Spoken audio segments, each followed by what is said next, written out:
Alright guys, so what do you do with all that steel left over when you break down a machine? I typically just take it to the recycling center. It's not worth much it's not worth taking to the, you know, um, scrap yard for money, and I don't use it. I keep, like, this is the only piece I know that I'm keeping because it's perfectly flat. This right here, I keep stuff like that because that can be used. But and like these pieces, this is the steering arm. Yeah, these are a couple pulleys. This is the deck lifters. These are the front pieces, muffler guards, which are always bent up.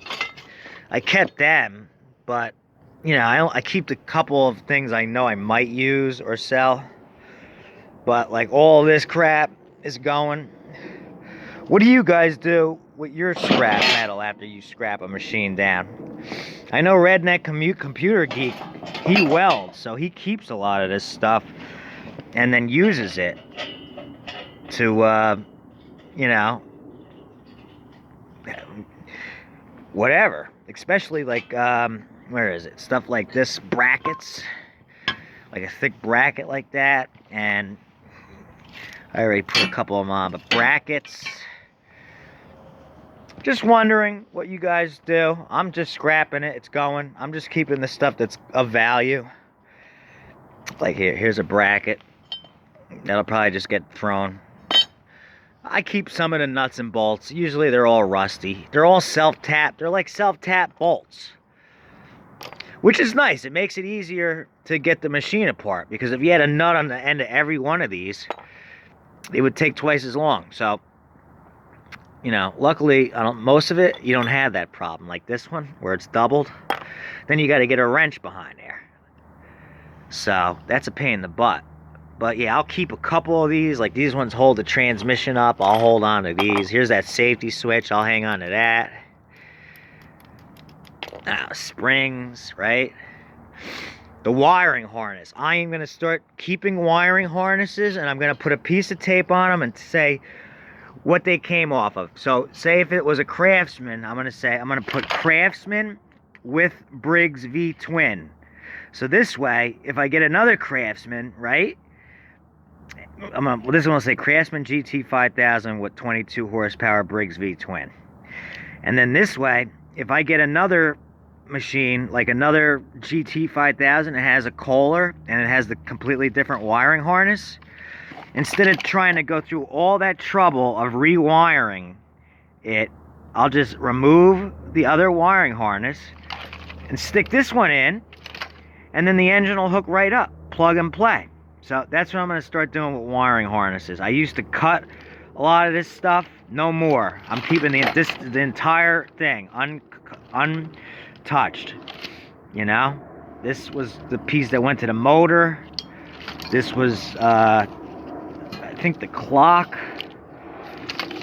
This is the ground.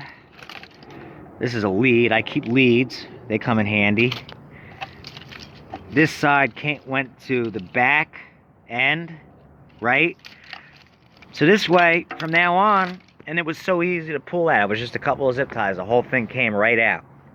So going forward, that's it. I'm going to have the wiring harnesses, and then I get a machine where it's the same exact machine, but it has the other engine, the Kohler engine, and the wiring harness is different. No more of this, especially this area right here. Where is it? I'll show you. Is it this spot? No, not this spot. This area.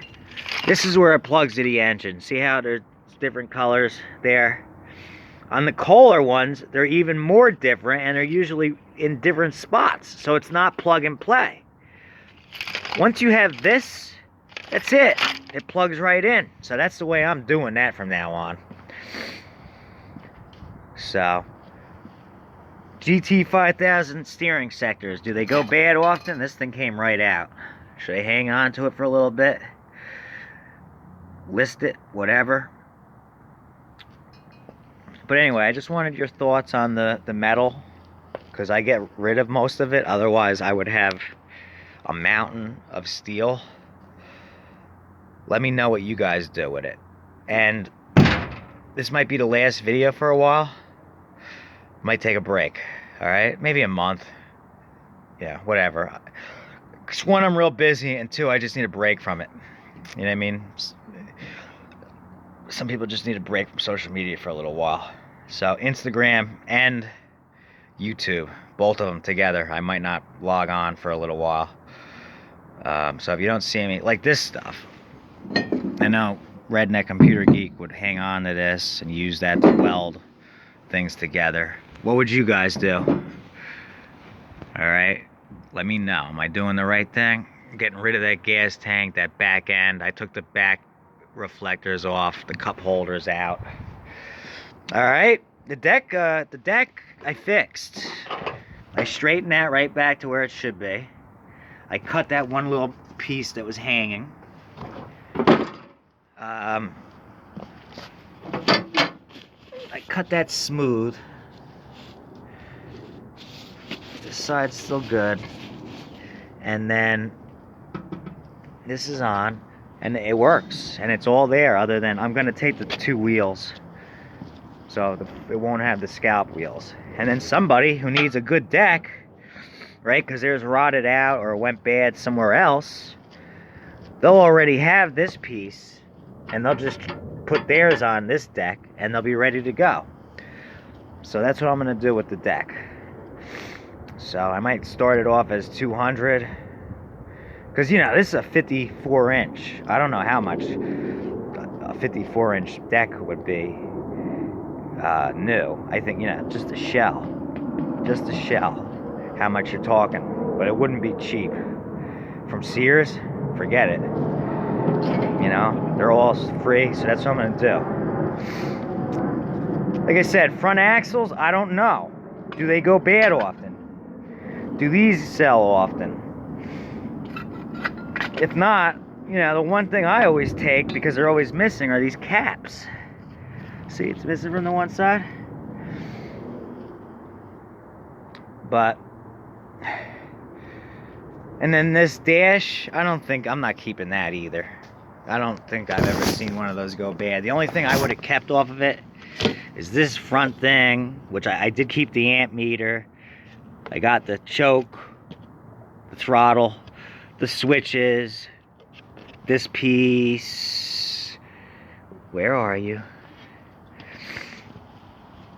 It's getting so dark again. But yeah, I'm ready to move on. I've got more machines to mess with. I've got three more green Craftsmans. One's a definite teardown. Two maybe salvageable. One's definitely salvageable. And I don't know, I might do the red, paint it red thing. Paint it not cherry red, the sunrise red. And then that'll be worth a decent penny too. Like that, the sunrise red. You know? So that's next. The engine, I might just take it over there for now and leave it, because you know, maybe I should at least fix the car real quick, see if it would run properly.